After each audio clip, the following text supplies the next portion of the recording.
The expensive champagne glasses clinked like delicate wind chimes across the dimly lit restaurant. I wiped my clammy palms against the stiff black fabric of my uniform for the 100th time that evening. 6 months at Bellissimo, and I still felt like an imposter among the crystal chandeliers and hushed conversations about stock portfolios and vacation homes.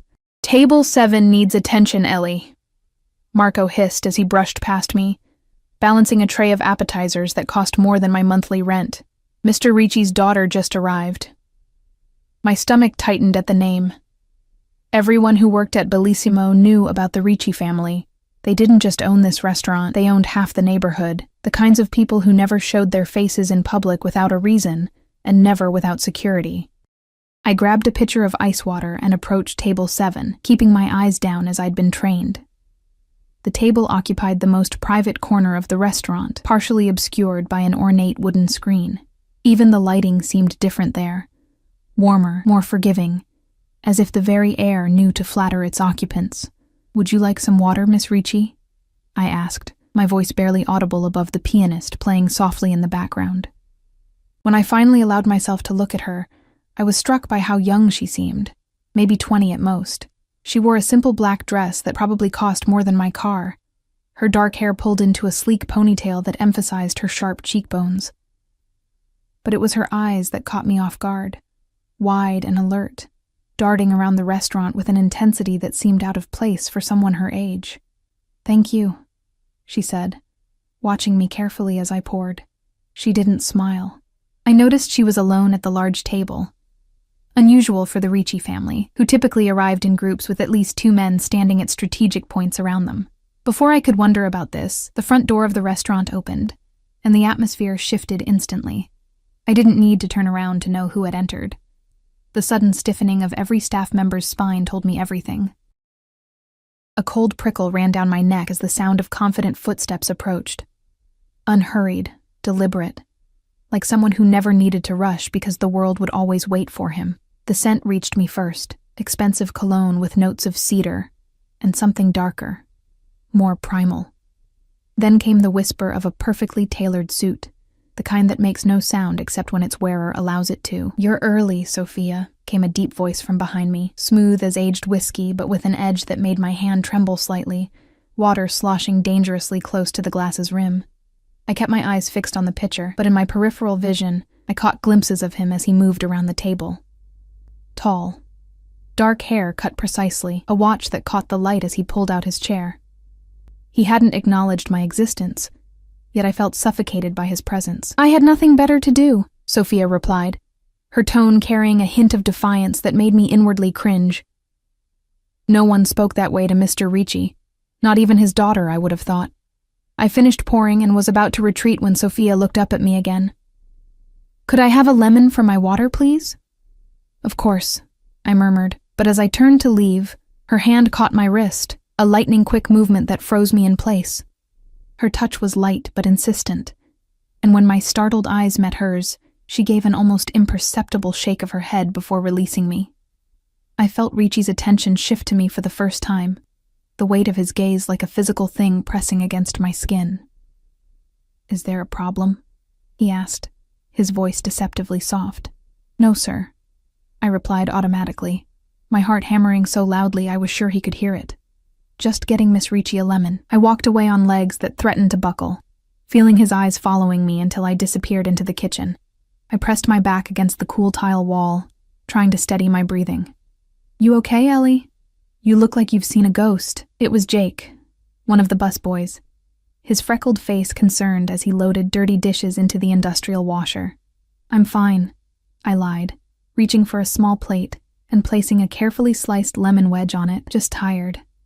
But as I prepared to return to table 7, I noticed something beneath my thumb, a small folded piece of paper that hadn't been there before. Sophia must have slipped it into my palm when she grabbed my wrist. My first instinct was to throw it away, to pretend I'd never felt the paper against my skin. Nothing good could come from getting involved with the Riccis, but curiosity, my eternal downfall, made me unfold it quickly, my body angled away from the kitchen doors. "Help me. Not what you think." 11 p.m. Employee exit. 5 words that would change everything. 5 words that would destroy the careful, invisible life I'd constructed since leaving home 2 years ago. 5 words that I should have ignored. I refolded the note and tucked it into my bra, beneath my shirt, where no one would see it. Then I took a deep breath, straightened my shoulders, and carried the lemon back to table 7. When I placed it on the table, Sophia didn't look at me, but Mr. Ricci did. Really looked at me, for the first time. His eyes were the same deep brown as his daughter's, but where hers had seemed frightened, his were calculating, almost amused. He was younger than I'd expected, perhaps mid-30s, with the kind of face that was handsome in a harsh way, all sharp angles and controlled intensity. "What's your name?" he asked, the question stopping me in my tracks. "Ellie, sir. Ellie Monroe." He nodded slightly as if filing this information away. "How long have you worked here, Ellie Monroe?" 6 months, sir." My voice sounded strange to my own ears, too high, too nervous. He studied me for a moment longer than was comfortable. "Bring us the wine list, please." I nodded and hurried away, feeling as though I'd just been dismissed from an interrogation I hadn't realized I was having. As I retrieved the leather-bound wine list, I saw Marco watching me with a mixture of curiosity and concern. "Be careful," he whispered as I passed him. "Table 7 is asking for you specifically now." The rest of their dinner passed in a blur of tension. Sophia barely touched her food, while Mr. Ricci ate methodically, his movements precise and controlled. They spoke little, and when they did, it was in hushed Italian that I couldn't understand. But I felt the tension between them, thick and suffocating, like the air before a storm. I served them with my eyes down, my hands steady through sheer force of will. Each time I approached, I felt Mr. Ricci's gaze tracking my movements with an intensity that made my skin prickle. Not with fear exactly, though that was certainly part of it. There was something else there, something I refused to acknowledge. At 10:30, they finished their meal. Mr. Ricci paid in cash, a thick stack of bills that he didn't bother to count, and left a tip that made my eyes widen. As they stood to leave, Sophia dropped her napkin, and when I bent to retrieve it, she whispered one word, "Please." Then they were gone, followed by a man I hadn't noticed before. Large, silent, with the unmistakable bulge of a weapon beneath his jacket. The restaurant seemed to collectively exhale, returning to normal as if waking from a spell. I watched the clock for the next half hour, my mind racing. I could just go home, pretend none of this had happened. I had an early class tomorrow at the community college where I was slowly, painfully working toward a nursing degree. I had a life, small and struggling as it was, that I'd built from nothing after leaving my alcoholic father's house. But that whispered please echoed in my head, and perhaps it was my own history, of unanswered pleas for help, of doors that never opened when I needed them to.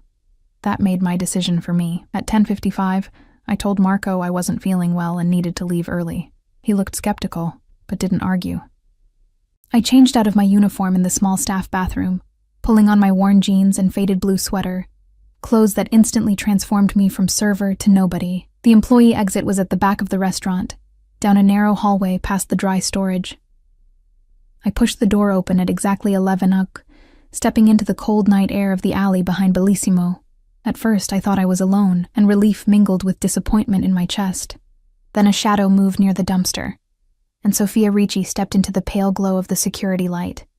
She'd exchanged her elegant dress for jeans and a hoodie, her hair now covered by a baseball cap. Without the makeup and fine clothes, she looked even younger. "You came," she said, sounding genuinely surprised. "What do you want?" I asked, keeping my distance, suddenly aware of how foolish this was. "I need your help," she said, glancing nervously toward the street. "My father—" She never finished the sentence. Headlights suddenly flooded the alley, blinding us both. A sleek black car had pulled up, blocking the exit.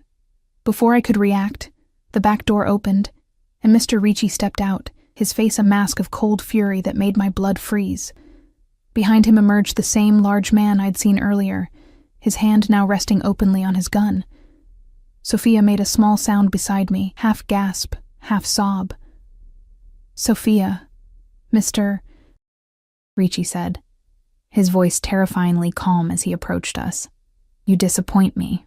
Then his eyes shifted to me, and I felt pinned in place like a butterfly in a collection. And you, Ellie Monroe, you have made a very, very serious mistake. The security light caught the gleam in his eyes. Not just anger, but something possessive, almost hungry. In that moment, I realized I'd stumbled into something far more dangerous than a family disagreement, something I might never escape. Time seemed to stretch and distort in the narrow alley. The cold brick wall pressed against my back as I instinctively retreated, my escape cut off by a second man who had materialized behind me. The smell of rotting vegetables from the dumpster mingled with the sharp tang of fear in my nostrils.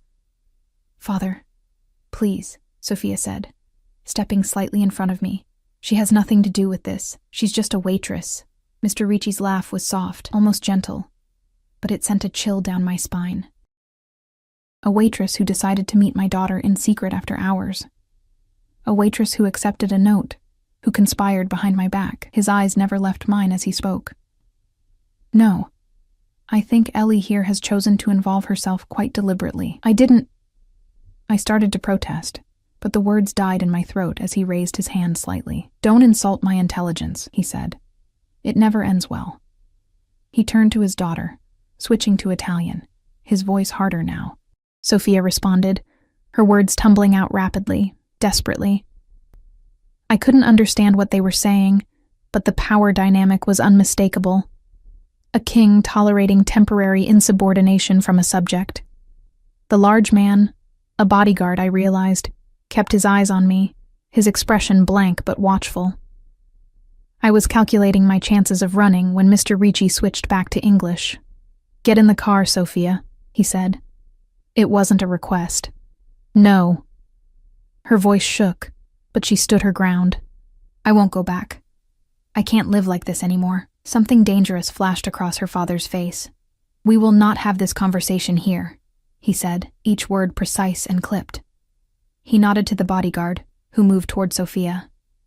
"Don't touch her," I said before I could stop myself. 3 pairs of eyes turned to me, and I immediately regretted speaking. Mr. Ricci's expression shifted from anger to something more complicated. Surprise, perhaps, and a calculating interest that made me even more uncomfortable. "You have courage," he said quietly. Misplaced, but interesting nonetheless. He stepped closer, close enough that I could smell that cologne again, close enough that I had to tilt my head back to maintain eye contact. "What exactly did my daughter tell you, Ellie Monroe?" "Nothing," I said truthfully. "She just asked for help." His eyes searched mine, looking for deception. "And you agreed, without knowing what kind of help, without knowing anything about her situation. Why?" The question caught me off guard. Why had I come? I barely knew Sophia Ricci. Meeting her could cost me my job, or worse, as I was now discovering. "Because she asked," I finally said. She said please. Something unreadable passed across his face. For a moment I thought I saw a flicker of respect, quickly replaced by his previous coldness. "Antonio," he said to the bodyguard, "escort my daughter to the car." This time, Sophia didn't resist. Her shoulders slumped in defeat as Antonio gently but firmly took her arm. As she passed me, she whispered, "I'm sorry." Then she was gone, guided into the back of the sleek black car, leaving me alone with Mr. Ricci and the second guard blocking the alley exit. "What happens now?" I asked, trying to keep the tremor from my voice. Mr. Ricci studied me for a long moment. "That depends entirely on you," he said finally. "Tell me, Ellie Monroe, do you know who I am? Beyond a restaurant owner?" I swallowed hard. Everyone in this part of the city knew the rumors about the Ricci family, about their connections, about the businesses that served as fronts for other activities. I deliberately avoided learning details. Information was dangerous in a world like theirs. "I know enough to be afraid," I admitted. A ghost of a smile touched his lips. "Good. Fear is appropriate, but perhaps incomplete." He reached into his suit pocket, and I flinched involuntarily, earning another almost smile from him, but he only withdrew a business card, which he held out to me. I hesitated before taking it, careful not to let our fingers touch. The card was heavy, expensive stock, with just a name and phone number embossed in dark ink. Matteo Ricci. My daughter believes she needs rescuing, he said, his voice softening almost imperceptibly. She is young, dramatic, sheltered. What she doesn't understand is that the world I keep her from is infinitely more dangerous than the one I've created for her. Then why keep her prisoner? The words slipped out before I could stop them. His eyes flashed. Is that what she told you? That she's a prisoner? She didn't have to, I replied, finding a courage I didn't know I possessed. I saw her face. I heard how she spoke to you. Matteo Ricci fell silent, regarding me with renewed interest. The alley suddenly felt too small, too intimate. I became acutely aware of how close he was standing, of how the shadows played across the sharp lines of his face. You know nothing about my family, about my world, or what it takes to survive in it, he said finally. His voice remained calm, but there was an intensity beneath it that made my pulse quicken. But I admire your loyalty to someone you just met. It's unusual. He glanced at his watch, a brief, elegant movement. It's late. Marco will be wondering where his waitress has gone. I felt a jolt of fear. Are you going to tell him about this? That depends on what happens next. He gestured to the card still clutched in my hand. My private number. If my daughter contacts you again, and she will try, she is nothing if not persistent, you will call me immediately. In return, you keep your job, and I forget this unfortunate incident. It wasn't a request, it was a command, and we both knew it. And if I don't? I asked, already knowing the answer. He smiled then, a real smile that transformed his face and somehow made him more frightening, not less. Let's say choices have consequences, Ellie. I'd hate to see you face the wrong ones. With that, he turned and walked back to the car. The second guard followed, and I was suddenly alone in the alley, clutching a business card that felt like it might burn through my palm. I waited until the car disappeared from sight before my legs finally gave way, and I sank to the dirty pavement, shaking uncontrollably. I should call the police, but what would I say? That the daughter of a powerful man had asked for help, and then left willingly with her father? That I'd been threatened in ways too subtle to articulate? 20 minutes later, I was walking the 11 blocks to my apartment, too shaken to wait for the bus, too paranoid to call a rideshare that might leave a digital trail. Every passing car made me flinch. Every shadow seemed to conceal watching eyes. My apartment building was a 6-story walk-up in a neighborhood that was neither dangerous nor safe, just forgotten, like its inhabitants. The elevator had been temporarily out of service since before I moved in, so I trudged up 4 flights of stairs, my legs still unsteady. Mrs. Petrova from 4C was in the hallway with her yapping Pomeranian. She gave me her usual disapproving look. She thought I worked nights at a bar, not a high-end restaurant, and had made her moral judgment accordingly. Tonight, I didn't even have the energy to nod hello. Inside my studio apartment, I double-locked the door and slid the chain into place, though the flimsy metal would do little against anyone truly determined to get in. The space was small, but clean, with second-hand furniture I'd carefully selected for comfort, rather than style. My nursing textbooks were stacked neatly on the coffee table, a half-written essay on patient assessment open on my laptop. It all looked strange to me now, like props on a stage, the trappings of a normal life that had been revealed as an illusion in the span of a single evening. I took a scalding shower, scrubbing my skin until it was raw, as if I could wash away the memory of Matteo Ricci's eyes on me, the implicit threat in his smile. Afterward, wrapped in my threadbare robe, I sat on the edge of my bed and stared at his business card, turning it over and over in my fingers. The sensible thing, the safe thing, would be to do exactly as he asked. If Sophia contacted me again, I would call him, keep my job, stay invisible. It was the path of least resistance, the path of survival, but I kept seeing Sophia's face, hearing that whispered, please. I remembered what it was like to be trapped with no way out, to plead for help that never came. I set the card on my nightstand and collapsed into bed, exhaustion overtaking fear. But sleep brought no relief, only fragmented dreams where I was running down endless hallways, Matteo Ricci's voice echoing behind me. Always calm, always getting closer no matter how fast I ran. I woke at dawn, gritty-eyed and unrested. For a blissful moment, I thought perhaps it had all been a nightmare. Then I saw the business card, stark white against the dark wood of my nightstand, and reality came crashing back.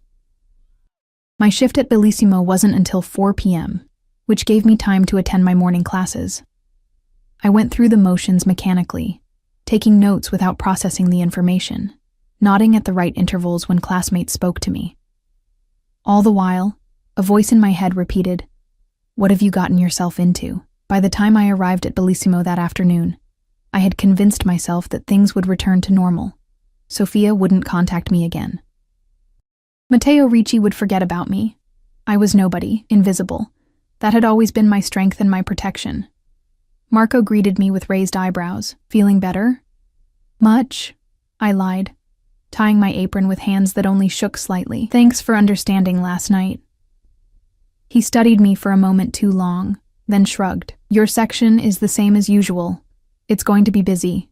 There's a private party in the back room at 8. Relief washed over me. Normal. Routine. I could do this.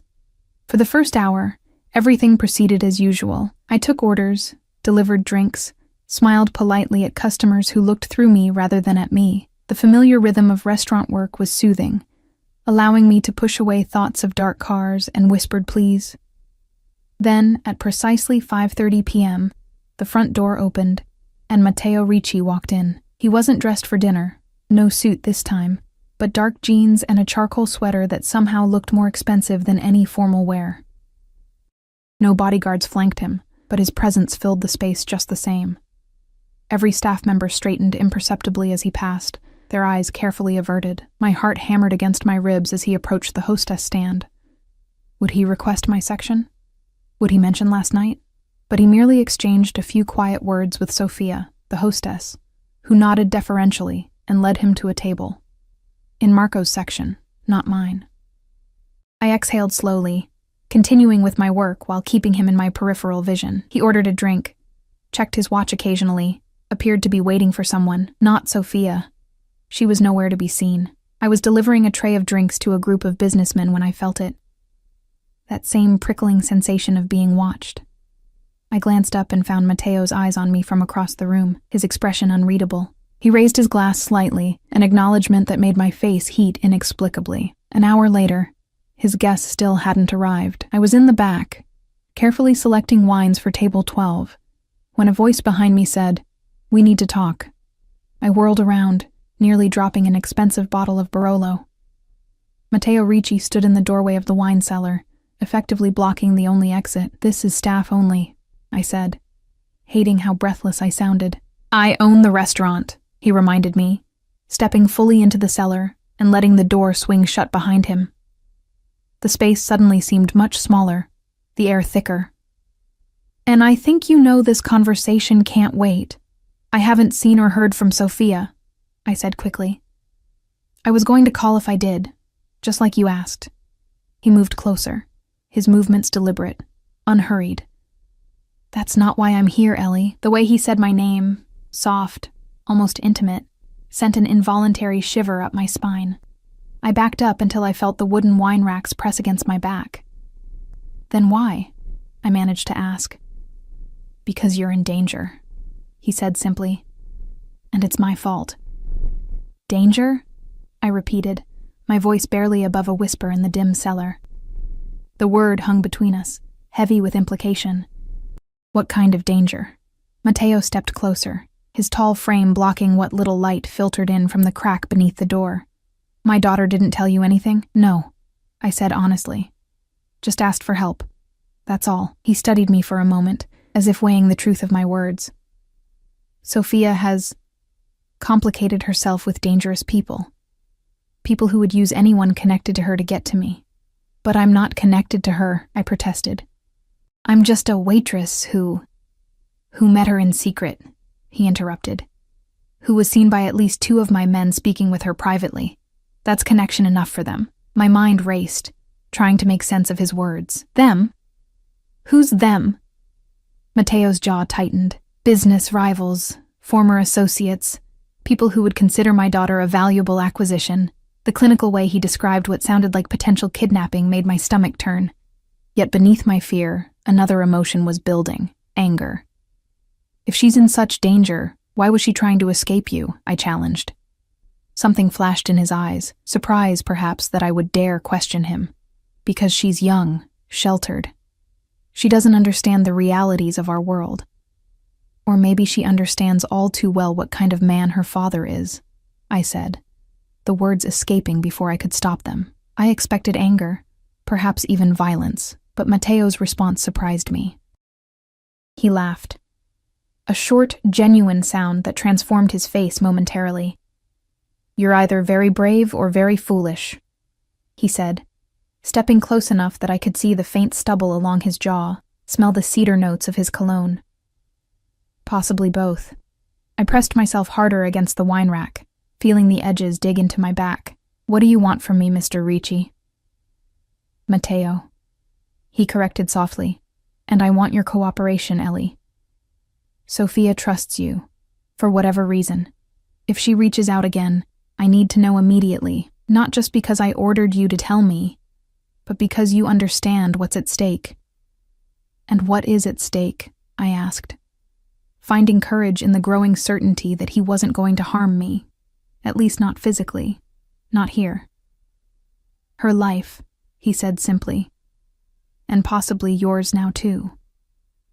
Before I could respond, the cellar door swung open, flooding the small space with light. Marco stood in the doorway, his expression shifting rapidly from surprise to something more calculated as he took in the scene. Me backed against the wine rack, Mateo standing too close. "Excuse the interruption, Mr. Ricci," he said smoothly. "Ellie, table 4 is asking for their check." "Of course," I said, grateful for the escape. I slipped past Mateo, careful not to touch him, but his hand caught my arm as I passed, his grip firm but not painful. "Think about what I said," he murmured, his breath warm against my ear. Then he released me, and I hurried from the cellar, feeling both his and Marco's eyes on my back as I left. The rest of my shift passed in a blur of nervous energy. I dropped a tray of glasses, mixed up orders, and generally performed terribly. Marco watched me with increasing irritation, but said nothing about finding me with the owner in the wine cellar. Mateo remained at his table for another hour, nursing a single drink, his dark eyes finding me across the room at unpredictable intervals. When he finally left, he passed close to where I was clearing a table. "Remember," he said quietly, without breaking stride, "you call me first." Then he was gone, and I could breathe again. My apartment seemed even smaller that night, the walls pressing in as I paced the limited floor space. Danger. What kind of danger could possibly touch me? I was nobody. Invisible. That had been my protection for years. But perhaps that protection had expired the moment Sophia Ricci slipped a note into my palm. Sleep eluded me. I kept replaying Mateo's words, the intensity in his eyes when he spoke of threats to his daughter. Was it genuine concern, or the possessive rage of a man who couldn't stand to lose what he considered his property? The next morning brought no clarity, only a headache from lack of sleep and a sense of being watched that followed me to class, then to the small cafe where I worked mornings 3 days a week. By the time I arrived at Bellissimo for my evening shift, my nerves were strung tight as piano wire. "You're on the private room tonight," Marco informed me as soon as I arrived. "Corporate dinner, 12 guests. They've pre-ordered everything, so it should be straightforward." I nodded, relieved at the simple assignment. The private dining room was separate from the main restaurant, with its own entrance and a door that could be closed for privacy. A few hours of serving anonymous business people might be exactly what I needed to reset my frayed nerves. The room was immaculate, the long table set with Bellissimo's finest china and crystal. I was arranging the final place settings when the door opened behind me. "Hello, Ellie." I froze, then turned slowly. Sophia Ricci stood in the doorway, wearing the same cap and hoodie combination from the alley, but with large sunglasses obscuring most of her face. She glanced nervously over her shoulder before slipping inside and closing the door. "You can't be here," I said immediately, backing away. Mateo's business card seemed to burn in my pocket where I'd been carrying it. "Your father is in a meeting across town," she finished. "We have 10 minutes. Please, just listen." Every instinct told me to call Mateo immediately, to honor our agreement and ensure my own safety. But the desperation in her voice held me in place. 5 minutes. I conceded. Then I have to call your father. She nodded rapidly, removing her sunglasses to reveal eyes red-rimmed from crying or lack of sleep, possibly both. My father told you I'm in danger, didn't he? That people want to use me to get to him? I nodded cautiously. It's true, she said, her voice breaking slightly. But what he didn't tell you is that he's arranged a marriage for me to one of those very people, a peace offering, a business transaction. Her mouth twisted bitterly around the words. I don't understand, I said, though the sinking feeling in my stomach suggested otherwise. My father's territory has been challenged by the Vasquez family for years, she explained rapidly, her words tumbling over each other. Their oldest son, Carlos, is my father's idea of a suitable match. The wedding is in 2 weeks, and once I'm married, I'll be trapped forever. I thought of Mateo's possessive gaze, the way he spoke of protecting his daughter. Was this his version of protection? Trading her like a commodity? What do you want from me? I asked, already dreading the answer. Help me get away, she pleaded. Just for a few days, until I can contact my mother's family in Boston. They'll help me disappear. Sophia, I can't. I started, but she cut me off. I have money, she said urgently. Enough to make it worth your risk, and enough to start a new life somewhere my father can't find me. The mention of money stung. I don't want your money, I said firmly. Then do it because it's right, she countered. Because no one should be sold into a marriage they don't want. The door handle turned suddenly, and we both froze. Sophia backed away rapidly, slipping behind the heavy curtains at the window just as Marco entered. Everything ready? He asked, surveying the room with a critical eye. I nodded, not trusting my voice. Good. They'll be here in 30 minutes. Make sure the wine is breathing. He left, and I exhaled shakily. Sophia emerged from behind the curtain. I have to go, she whispered. But I'll contact you again. Please, think about what I said. She slipped out the door before I could respond, leaving me standing alone in the perfectly arranged room, my heart pounding with indecision. The corporate dinner proceeded without incident, though I moved through it like a sleepwalker, my mind elsewhere. After my shift, I walked home slowly, the night air cool against my flushed skin. Mateo's card seemed to grow heavier in my pocket with each step. I should call him. I had promised, and yet... My phone rang suddenly, startling me from my thoughts. An unknown number flashed on the screen. Hello? I answered cautiously. You didn't call me. Mateo's voice, smooth and controlled as ever, but with an undercurrent I couldn't identify. Sophia came to see you tonight. My blood ran cold. How did you... I have eyes everywhere, Ellie, he said simply. Especially on my daughter, and now it seems on you as well. I stopped walking, suddenly aware of the empty street around me, the shadows between streetlights. Are you having me followed? Protected, he corrected. There's a difference.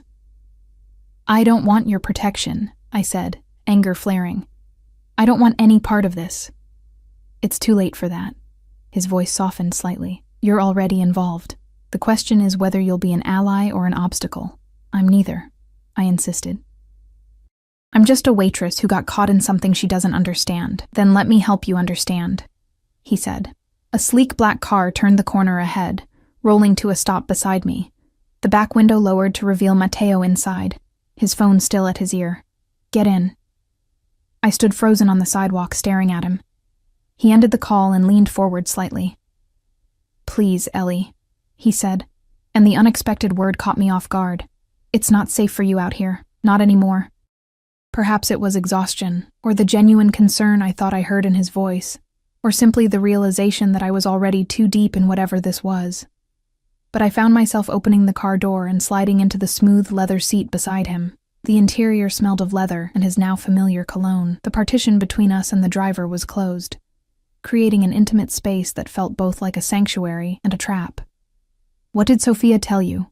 He asked without preamble as the car pulled away from the curb. I considered lying, but something told me he would know, that you're forcing her to marry someone named Carlos Vasquez, that she's a business transaction to you.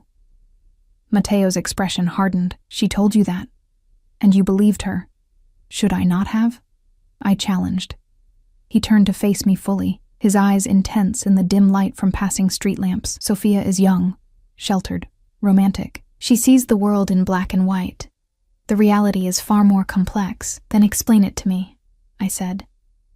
Make me understand. Matteo was silent for a long moment, watching the city slide past the tinted windows. When he finally spoke, his voice had lost some of its customary control. My wife died when Sophia was 8, he said. Cancer. It was quick. Too quick for proper goodbyes. He flexed his fingers, a subtle movement that betrayed tension. After that, it was just the two of us. I did everything I could to protect her from my world. Private schools, security details, limited exposure to the family business. Your illegal family business, I clarified. He shot me a look that might have been amused. My complicated family business, he corrected. One with enemies who wouldn't hesitate to use a man's daughter against him. The car turned onto a street lined with luxury high-rises, moving deeper into the wealthy part of the city I rarely ventured into.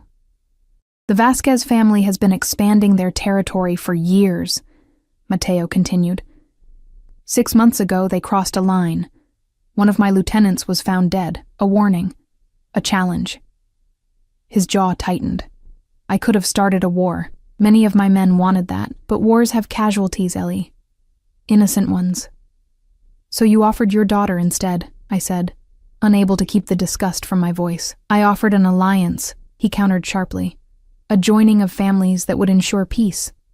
Sophia and Carlos have known each other since childhood. He's educated, respectful. And she doesn't love him, I interrupted. Matteo made a dismissive gesture.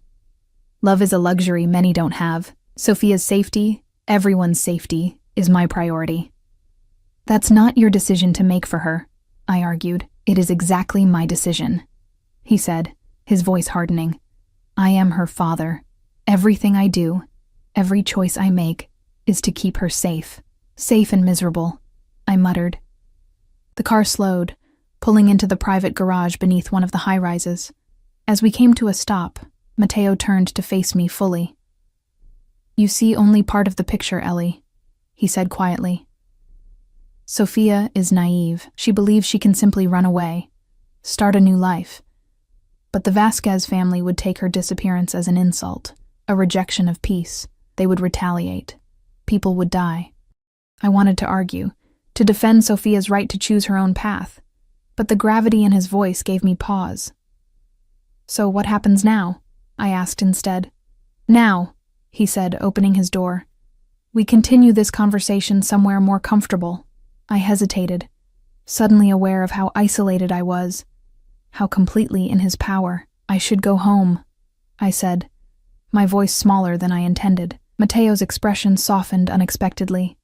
I'm not going to hurt you, Ellie. If I wanted that, it would have happened already. He extended his hand. Please. There's more you need to understand. Against my better judgment, I placed my hand in his, allowing him to help me from the car. His skin was warm, his grip firm but gentle. I pulled away as soon as I was standing, but the brief contact left a lingering sensation on my palm. The elevator ride to the penthouse was silent, tense with unspoken thoughts. Matteo stood with practiced stillness beside me, but I caught him watching my reflection in the polished doors, his expression guarded. The penthouse itself was both less and more than I had expected. No gaudy displays of wealth, no ostentatious art or gold fixtures. Instead, clean lines and understated luxury, Italian leather furniture, original paintings that looked valuable but not showy, floor-to-ceiling windows offering a breathtaking view of the city lights. Your home is beautiful, I said, more to break the silence than anything else. One of them, he replied, moving to a bar cart near the windows. Drink? I shook my head. I need to keep my thoughts clear around you. That drew a small smile from him, wise. He poured himself 2 fingers of amber liquid, then gestured toward the sofa. Please sit. I perched on the edge of the couch, ready to flee, though I knew there was nowhere to go. Matteo took the chair opposite me, studying me over the rim of his glass. Tell me about yourself, Ellie Monroe, he said unexpectedly. Beyond the waitress who works 2 jobs and studies nursing, I stiffened. You've been investigating me. Of course I have, he said, not bothering to deny it. You're involved with my daughter. I make it my business to know everything about anyone who comes near her. There's nothing to know, I said. I'm nobody special. I disagree, he replied, setting down his glass. 24 years old, raised by a single father after your mother left when you were 4, graduated high school with honors despite difficult home circumstances, working your way through nursing school without taking loans. Seems rather special to me. The clinical recitation of my life made me feel exposed, vulnerable. Stop that, I said sharply. To my surprise, he inclined his head in acknowledgement. My apologies. But I needed to understand why Sophia chose you, of all people. What do you mean? Matteo leaned forward slightly. My daughter is sheltered. Yes, but not stupid. She deliberately sought you out, Ellie. Made contact specifically with you, not any other server. I need to know why. The realization hit me like cold water. You think I was already working with her? That this was some kind of plan? The thought occurred. Well, it's wrong, I said, standing abruptly. I never met Sophia before that night. I have no connection to your world, and frankly, I want to keep it that way. Matteo watched me pace, his expression calculating. Then why help her? Why take such a risk for a stranger? I stopped by the windows, looking out at the city spread below like a carpet of stars. From this height, the gritty reality of my neighborhood, my life, seemed remote and inconsequential. Because I know what it's like to be trapped, I said finally. The words dragged from someplace deep inside me.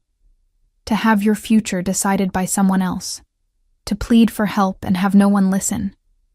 I turned to find him watching me intently, something shifting in his expression. Your father, he said, not a question. I nodded, looking away. He wasn't always bad. After my mom left, he started drinking. And when he drank, he got mean. I wrapped my arms around myself, old habits resurfacing. Not violent, just cruel, controlling. I wasn't allowed friends, wasn't allowed to participate in school activities. My grades were the only thing that got me out. A scholarship to community college, and no one helped, Matteo supplied softly. I asked. Teachers, neighbors, even called social services once. I swallowed against the bitter memory. But he was charming when he needed to be. Good at making me sound like a dramatic teenager. So I learned to be invisible, to stop asking, to make my own escape. Silence fell between us, heavy with my unexpected confession. I hadn't meant to share so much, especially not with him, but something about the night, the unreality of standing in a Mafia boss's penthouse discussing his daughter's future, had loosened my usual caution. Sophia isn't trapped the way you were, Matteo said finally, his voice gentler than I'd heard before. She's protected, not imprisoned. The difference matters less than you think, I replied, turning back to him. If the end result is the same, a life not chosen, a future dictated by someone else's priorities. He studied me for a long moment. You see much for someone who tries to be invisible. The observation, unexpected and somehow intimate, made me uncomfortable. I looked away, focusing on a painting across the room, dark colors swirling into something that might have been a storm or might have been a face in shadow. Help me understand what Sophia is planning, Matteo said, his tone shifting to something more businesslike. She mentioned her mother's family in Boston? I hesitated, weighing loyalty against reality.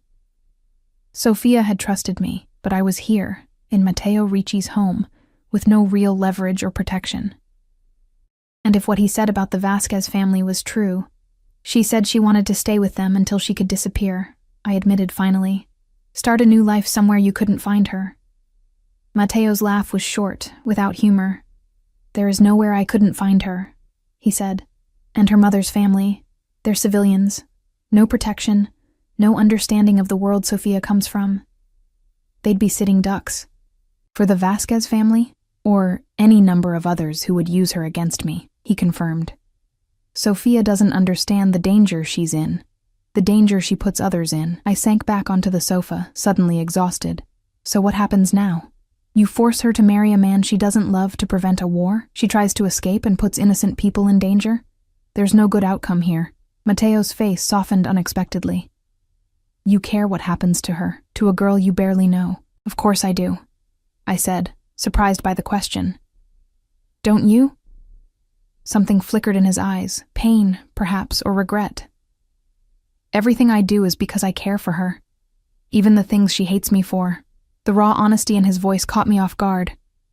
For a moment, the mask slipped, and I glimpsed not the untouchable Mafia boss, but a father struggling to protect his child the only way he knew how.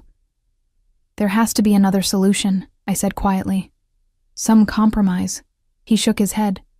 In my world, compromise is often seen as weakness, and weakness gets people killed. So does forcing people into corners, I countered. Sophia is desperate enough to risk everything to escape. What happens if she succeeds, even temporarily, or if she does something more drastic? Matteo went very still, his eyes darkening. What did she say to you exactly? I replayed our brief conversation in my mind. Just that she needed to get away, to contact her mother's family, that she had money. Did she say when? How she planned to leave? I shook my head. No details. Just that she'd contact me again. He stood abruptly, moving to the windows. For a long moment, he stared out at the city, his back to me, shoulders tense beneath the fine fabric of his sweater. I cannot allow her to leave, he said finally, his voice hard again. Not just for her safety, but for the peace I've negotiated. Too many lives depend on it. Then talk to her, I suggested. Really listen. Find out why she's so desperate to escape this marriage. He turned, and the look on his face was almost pitying. Sophia hasn't truly listened to me since her mother died. She sees me as her jailer, not her protector. Maybe she needs someone else to speak for her, I said without thinking. Someone who understands both sides. His eyes narrowed slightly. Someone like you? The question hung in the air between us, loaded with implications I wasn't sure I understood. I opened my mouth to refuse, to insist I wanted no further part in their drama, but something stopped me. The memory of Sophia's desperate plea. The thought of her being forced into a marriage that was nothing but a business transaction. I could try, I said finally, to talk to her, to help you both understand each other. Matteo's expression changed, a calculated interest replacing the momentary vulnerability. And what would you want in return, Ellie Monroe? The question startled me. What? Everyone wants something, he said, moving closer, his movements deliberately casual but somehow predatory. Safety? Money? A better apartment, perhaps? Tuition for your nursing degree? Anger flashed through me, hot and sudden. I'm not for sale, Mr. Ricci. A smile touched his lips, genuine this time. No, he said softly. I don't believe you are. How refreshing. The night air was cool on the balcony, a welcome relief from the intensity inside. Matteo had suggested we continue our conversation there, and I'd gratefully accepted the chance to breathe, to put some distance between us. The city sprawled below, a tapestry of lights and shadows, lives intersecting in ways the people living them could never fully understand. Just as my unremarkable existence had somehow become entangled with the Ricci's. Beautiful, isn't it? Matteo said, joining me at the railing. He'd discarded his sweater, standing now in just a simple white shirt, sleeves rolled to reveal strong forearms marked with a few faded scars. The change made him look more human, less the untouchable figure I'd first encountered. Yes, I admitted, keeping my eyes on the horizon. But beauty can be deceptive. He chuckled. A philosopher as well as a nurse. Just someone who's learned to look beneath surfaces, I replied. We stood in silence for a moment, the distant sounds of traffic floating up from far below. It felt surreal to be here, having this conversation with a man who, by his own admission, lived outside the law, who commanded fear and respect in equal measure. If I agree to let you speak with Sophia, he said finally, there would be conditions. I turned to face him. I'm listening. You would meet her at a location of my choosing, with my men nearby. You would encourage her to speak with me directly, to consider alternatives to running. His eyes held mine, serious and intent. And most importantly, you would report back to me everything she says, everything she plans. You want me to spy on your daughter, I translated flatly. I want you to help me keep her alive, he countered. This isn't a game, Ellie. The threats are real. If Sophia runs, if the Vasquez alliance falls apart because of it, people will die. Not just soldiers in this conflict, but innocents. Collateral damage. I considered his words, weighing them against Sophia's desperate plea.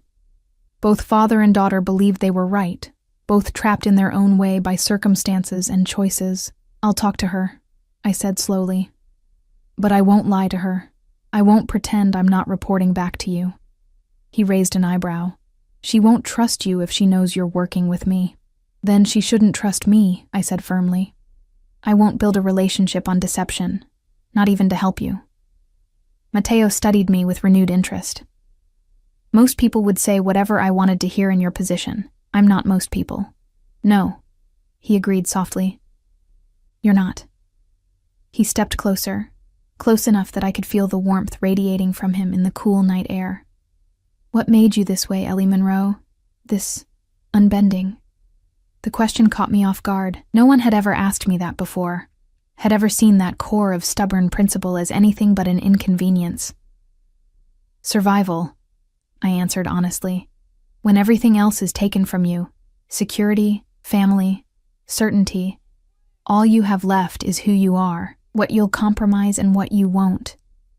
Something shifted in his expression, a recognition that made me feel suddenly exposed, as if I'd revealed more than I intended. Very well, he said, stepping back slightly. Honesty it is. Tell Sophia I know she contacted you. Tell her you've spoken with me. And tell her... He paused, something like pain flickering across his features. Tell her I'm willing to listen if she's willing to talk, really talk, not just make demands and accusations. I nodded, surprised by the concession. And the marriage? His jaw tightened. That's non-negotiable. The alliance must stand. Then we're back where we started, I said with a sigh. She won't agree to that. Perhaps, he acknowledged. But arrangements can have flexibility.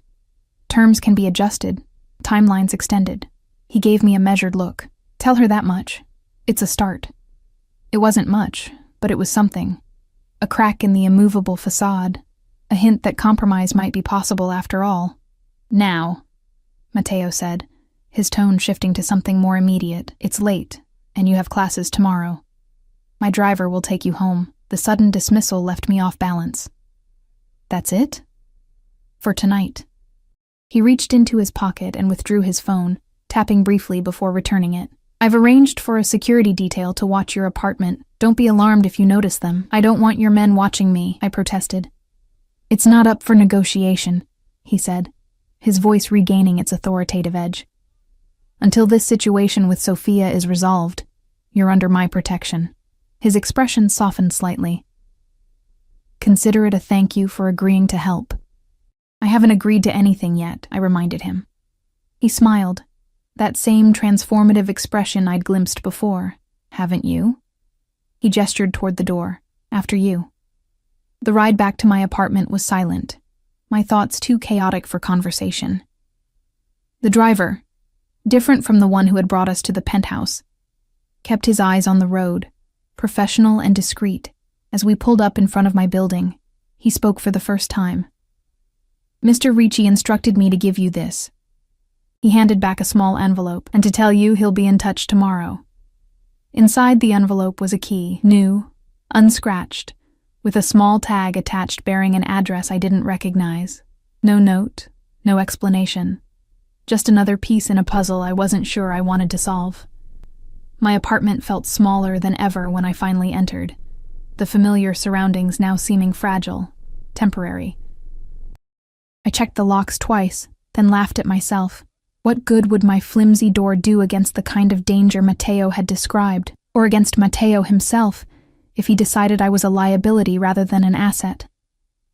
Sleep came fitfully, interrupted by dreams where Sophia and Mateo spoke in riddles I couldn't understand, while shadowy figures moved just beyond my field of vision. I woke before dawn, gritty-eyed and exhausted, with the distinct feeling that I'd missed something important, some detail that would make sense of everything. The key sat on my nightstand where I'd left it. Catching the first gray light of morning, I picked it up. turning it over in my fingers. An address in the warehouse district. An area being rapidly gentrified but still rough around the edges. What was there? A safe house? A meeting place? My phone buzzed with a text from an unknown number. The key opens a private entrance. Come at 10 a.m. Alone. M. No explanation, no context. Just the expectation that I would comply. The arrogance was infuriating, yet I found myself checking the time. 8:30. Enough time to shower, change, and make my way to the address. This is insane, I told myself as I dressed in simple jeans and a sweater, practical clothes that wouldn't draw attention. I'm getting involved in something dangerous, something far beyond my experience or understanding. The sensible thing would be to ignore the text, stay home, go to class as planned. But I knew I wouldn't. Not just because of Sophia's plea for help, but because of something else. Something I was reluctant to admit even to myself. In Mateo's penthouse, in our conversation, I'd glimpsed a world far removed from my carefully controlled, deliberately small existence. A world of power and danger, yes, but also of consequence, where choices mattered, where actions rippled outward to affect others in tangible ways. It was terrifying. It was exhilarating. The warehouse district was quieter than I expected on a weekday morning. Many of the old industrial buildings still awaiting their transformation into luxury lofts or artisan workspaces. The address led me to a nondescript brick building with blacked-out windows and no visible signage. The only indication it wasn't abandoned was the pristine security keypad beside a steel door, clearly new, clearly expensive. The key Mateo had given me opened a smaller door around the corner, leading into a narrow hallway with concrete floors and exposed brick walls. It was cool inside, the air tinged with unfamiliar scents. Leather, oil, something metallic that tickled the back of my throat. "Hello?" I called, my voice echoing slightly in the empty space. No response. I followed the hallway to another door, this one ajar, spilling light into the dim corridor. Beyond it, I found a large open space, the high ceilings and industrial beams of the original warehouse preserved, but the space itself transformed. It was a training facility of some kind. Mats covering one section of the floor, punching bags and other equipment arranged around the perimeter, a shooting range visible through glass doors at the far end. But what caught my eye was the center of the room, where Sophia Ricci stood in workout clothes, her hair pulled back, her face flushed with exertion as she threw precise punches at a tall, muscular man holding training pads. Her form was perfect, balanced, controlled, powerful. Not the movements of someone who had taken a few self-defense classes, but of someone who had trained seriously for years. She caught sight of me and froze mid-punch, her expression cycling rapidly through surprise, wariness, and then a kind of resigned understanding. "So, he sent you," she said, lowering her hands. I wondered how he'd play it. The trainer, who I now recognized as Antonio, the bodyguard from the alley, nodded to her and stepped away, giving us privacy while remaining within sight. "Your father didn't send me," I said, approaching cautiously. "He gave me the key, but I came because I wanted to talk to you." Sophia reached for a towel, wiping sweat from her face. Up close, she looked different than she had in the restaurant, stronger, more assured, less the frightened girl, and more a young woman with her own kind of power. "Did he tell you what this place is?" she asked, gesturing around the facility. I shook my head. "My training ground," she said with a bitter smile, "where I learn to protect myself in a world my father insists is too dangerous for me to live freely in." She tossed the towel aside. Ironic, isn't it? He teaches me to fight, but forbids me to use those skills for what matters most. My own freedom. "He's worried about you," I said carefully. "About what might happen if you run." She laughed, a sharp sound without humor. "Of course he is. His perfect alliance would collapse. His control would be challenged. He said people could die," I pressed. "That the Vasquez family would take your disappearance as an insult." Sophia's expression darkened. "Did he tell you what kind of man Carlos Vasquez is? What kind of marriage I'm being sold into?" She moved closer, her voice dropping. "Carlos has had 3 girlfriends disappear in the last 5 years. The last one was found in the river with broken bones that happened before she drowned." My stomach turned. "Your father knows this? Everyone knows," she said bitterly. But in my father's world, business comes before women's safety. Even his daughters. She studied my face. You believed him, didn't you, that this was all about protecting me? I hesitated, remembering Matteo's expression when he spoke of keeping Sophia safe. I think he believes it's true, I said finally. I think he's convinced himself this alliance is the only way to protect you. To prevent a war. There are always alternatives, Sophia said firmly. But my father sees only the solutions that maintain his control. She paced away, then back, energy radiating from her slight frame. Did he offer you something? Money? Protection? He usually does when he wants to use someone. He offered to pay me, I admitted. I refused. She studied me, genuinely surprised. Yet you're here. To understand, I said simply. To help if I can. Both of you. Sophia's laugh was softer this time, almost sympathetic. No one helps Matteo Ricci. They serve him or they oppose him. There is no middle ground. She reached for a water bottle, taking a long drink before continuing. And now he's focused on you. I've seen that look before. You should run while you still can. What look? I asked, unsettled by her warning. Possession, she said bluntly. The same way he looks at anything he decides is his territory, his business, his daughter. She shook her head. Now you're on that list too, I'm sorry. Before I could respond, the door opened again, and Matteo himself entered. He wore a suit today, charcoal gray and impeccably tailored, his expression neutral as he surveyed the scene. I see you've found each other, he said, his voice betraying nothing of his thoughts. You orchestrated it, Sophia replied coldly, as you orchestrate everything. Matteo approached, stopping a few feet away, his eyes moving between us. Ellie and I had an interesting conversation last night, he said, about alternatives, compromise. Sophia looked at me, surprised and a little betrayed. You went to him? He found me, I clarified. But yes, we talked. He said he's willing to listen to you, really listen, if you're willing to talk to him. I've been trying to talk to him for months, she said bitterly. He doesn't hear anything that contradicts what he's already decided. Perhaps because you speak only in ultimatums and accusations, Matteo countered, his calm facade slipping slightly. Running away, threatening to expose family business, refusing to consider your responsibilities. Responsibilities? Sophia interrupted, her voice rising. Like marrying a man who beats women? Who killed his last girlfriend? Matteo's expression hardened. Those are rumors. Unproven. I saw the police photos, Sophia shot back. Carmela showed them to me. Her cousin was dating Carlos before she accidentally drowned. I watched Matteo's face, saw the minute shift in his expression. Not surprise, I realized with a sinking feeling, but calculation. He'd known, or at least suspected. The alliance is necessary, he said finally, but perhaps the terms can be adjusted. Carlos need not be the Vasquez representative in this union. Sophia stared at him, hope and suspicion warring in her expression. What are you saying? I'm saying there are other Vasquez men. Diego, the younger brother. He has no history of violence, is educated in Europe, has expressed admiration for you in the past.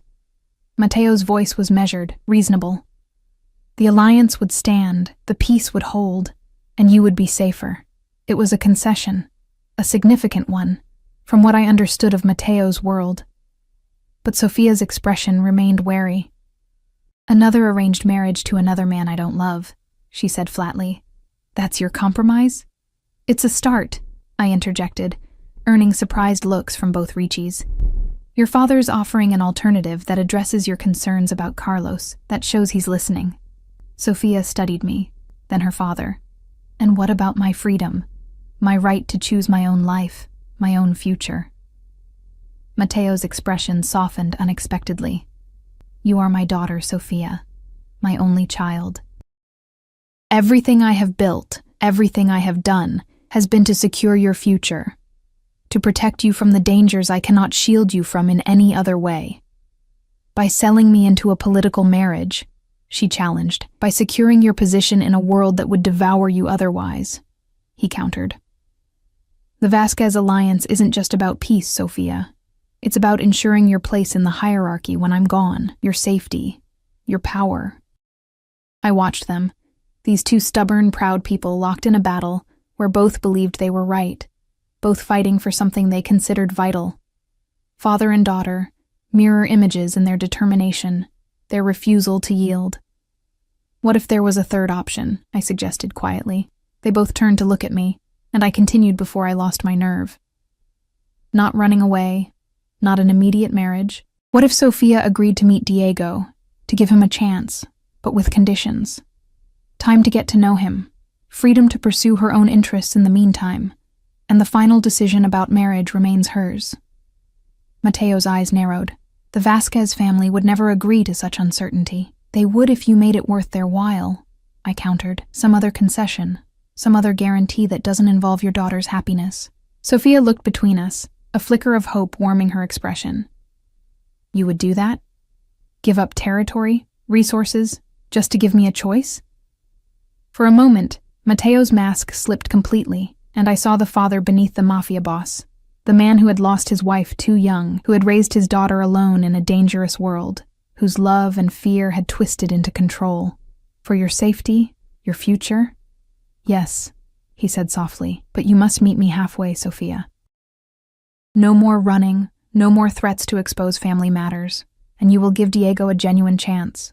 Sophia hesitated, then nodded slowly. I can agree to that, but I want it in writing, with witnesses outside the family. Mateo's smile was small but genuine. Already so much like me, he extended his hand. We have a deal, daughter. As they shook hands, the tension in the room dissipated like mist in morning sun, not gone completely, but transformed into something more manageable, more hopeful. Sophia shot me a look of guarded gratitude before excusing herself to shower and change. When she was gone, Mateo turned to me. Thank you, he said simply. I didn't do it for you, I replied. No, he agreed. That's precisely why it worked.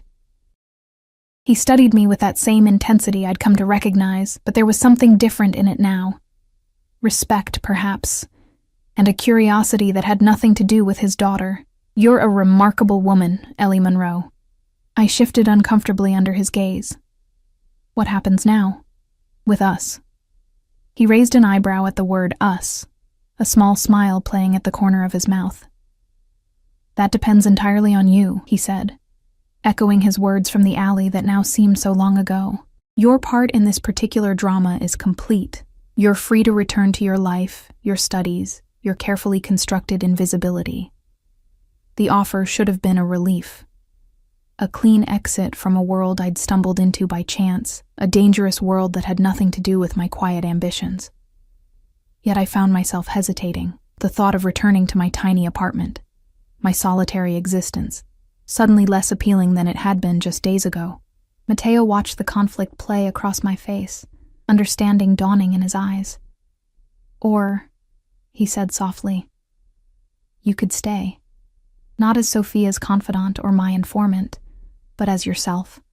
Ellie Monroe, who sees beneath surfaces, who refuses to bend her principles, who changed the course of a family with a simple suggestion of compromise. Staying would be complicated, I said, the understatement making him smile. Life worth living usually is, he countered. He reached out slowly, giving me time to pull away, and tucked a strand of hair behind my ear. A gesture so unexpectedly gentle it made my breath catch. Think about it. Take your time. I'm a patient man when something matters. The implication that I mattered, that this tentative connection between us mattered, should have frightened me. Instead, I felt something unfamiliar unfurling in my chest. Possibility. Not romance, not yet, but the potential for something I hadn't allowed myself to want in a very long time. Connection, significance, a life lived in full color rather than the careful grayscale I'd constructed. I'll think about it, I promised, stepping back slightly to clear my head. But I have conditions of my own. He laughed then, a genuine sound that transformed his face. I would expect nothing less from you, Ellie Monroe. Nothing less at all. 3 months later, Sophia Ricci met Diego Vasquez for dinner at Bellissimo. I watched from my new position as assistant manager, No longer a waitress, but not quite an outsider to their world either. They spoke easily together, without the tension that had characterized her interactions with her father. Not love, not yet, but respect. A foundation that might build into something genuine with time. Mateo caught my eye from across the restaurant and raised his glass slightly in acknowledgement. Our own relationship was evolving slowly, carefully. Dinners where we talked of books and art rather than family business. Quiet evenings where I studied while he worked. Each of us respecting the other's boundaries. Each of us learning the complex territory of trust. I was still taking nursing classes, still working toward the future I'd planned, but that future now seemed wider, richer with possibility. I was no longer invisible, no longer just surviving. I was becoming visible in ways I'd never expected, to people who saw me clearly, strengths and flaws alike. As I moved through the restaurant, confident in my new role, I thought of that first night when Sophia had slipped a note into my palm. Help me. Such a simple request, yet it had changed everything, had opened doors I never knew existed, had drawn me into a world I never expected to belong in, not as a prisoner or a possession, but as a bridge, a catalyst for change.